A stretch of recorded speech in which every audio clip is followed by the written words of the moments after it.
The summer heat pressed down on a lonely Georgia backroad.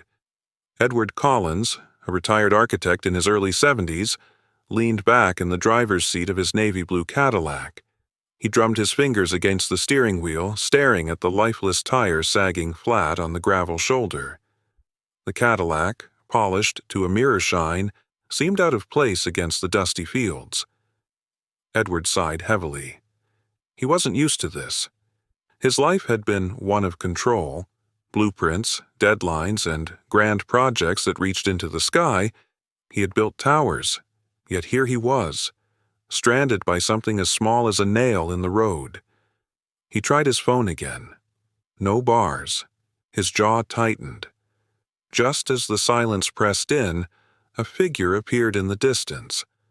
A boy, no more than 14, walked with a steady stride, a backpack bouncing against his side. His sneakers were worn, his shirt faded, but his expression carried a calm that immediately caught Edward's attention. The boy stopped a few feet from the Cadillac. "Got some trouble, sir?" he asked, tilting his head toward the car. Edward gave a short laugh. "Flat tire. Out of range, too.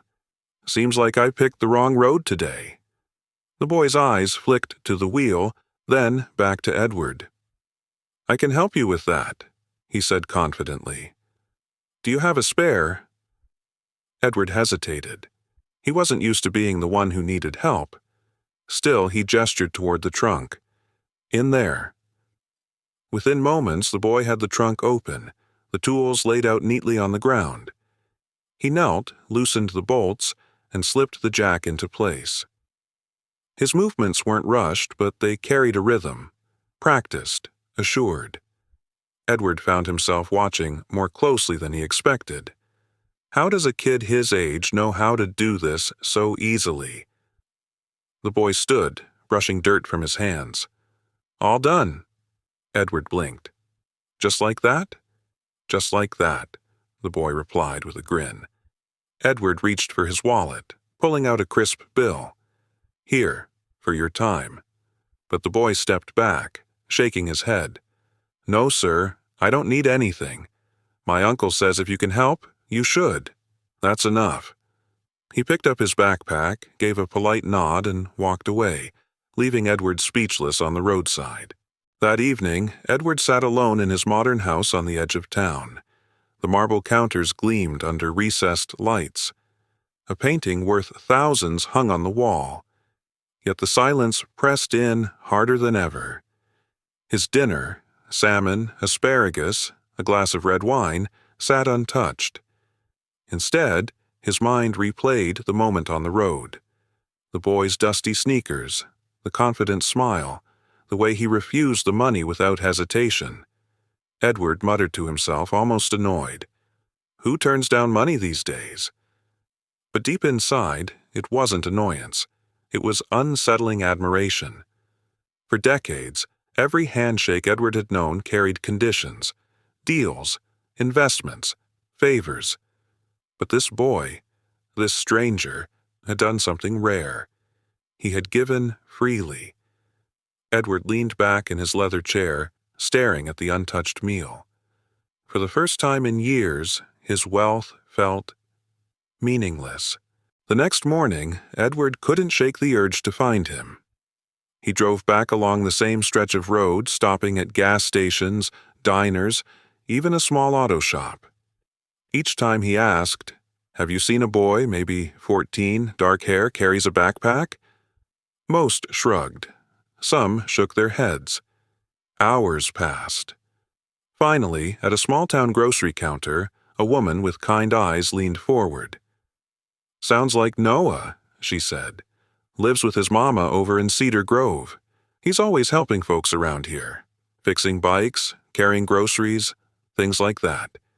"Cedar Grove," Edward repeated softly, committing it to memory. The drive took an hour, winding past farmland and rolling hills. He hardly noticed the scenery. His mind churned with questions. Who is this boy? What kind of family raises someone like that? Cedar Grove was small, its streets lined with modest houses and quiet porches. Edward pulled up in front of one, a little white house with chipped paint and a porch that leaned tiredly under its own weight. He knocked. The door opened to reveal a woman in her early 40s. Her eyes were cautious at first, but softened when Edward introduced himself. "Your son, Noah, helped me yesterday with a flat tire," Edward explained, her lips curved into a proud, weary smile. "That sounds like him. Always out there, helping someone." She invited him inside. The house was simple, worn, but warm. The furniture was mismatched but clean, the walls decorated with family photos and hand-drawn sketches of cars and buildings. Edward's gaze lingered. Noah has a mind for design, he thought. In the backyard, Noah was hammering a loose fence post back into place. When he saw Edward, his face lit up in surprise. "Hey, car's still running fine, I hope," Edward chuckled. "Better than fine. But I came to thank you properly." Noah shrugged easily. Really, it wasn't a big deal. But to Edward, it was everything. The woman insisted Edward stay for lunch. The table was small, the chairs creaked, but it was set with care. A simple stew simmered on the stove, cornbread warm from the oven.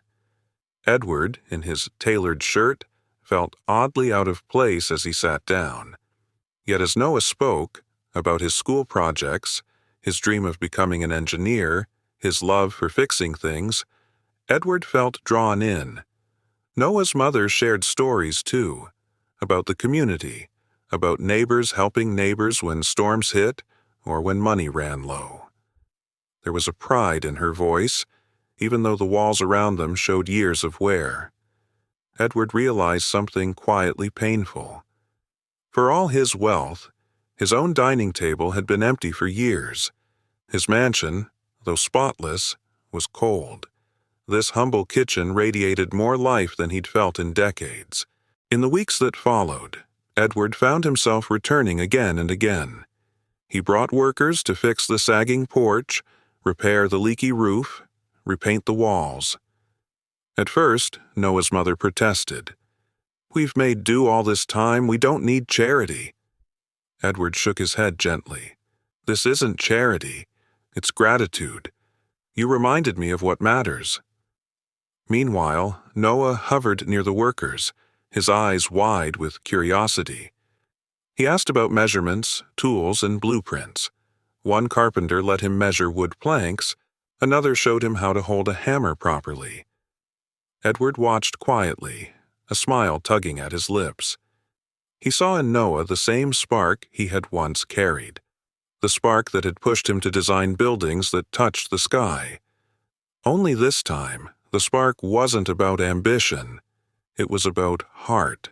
By the end of the month, the little house had transformed.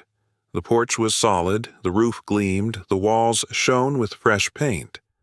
Neighbors gathered to see, bringing pies, jars of jam, even flowers for the windowsills. Children laughed on the repaired swing set. Noah's smile stretched ear to ear. Edward stood quietly on the porch, watching the scene unfold. For the first time in years, he felt a joy that money had never given him. Noah walked up, his eyes bright. "Someday, I want to do what you did. Help people, fix things, make a difference." Edward placed a hand on his shoulder, his voice steady. "You already are, Noah. It all started with you." As the sun dipped below the trees, painting the sky in gold and orange, Edward realized the greatest truth he had ever learned. Wealth isn't measured in dollars or possessions. It's found in kindness, in community, and in the lives we touch. One flat tire, one boy with dusty shoes, and one man who thought he had everything until he discovered what really matters. At the end of the day, it's not about what you own. It's about what you give.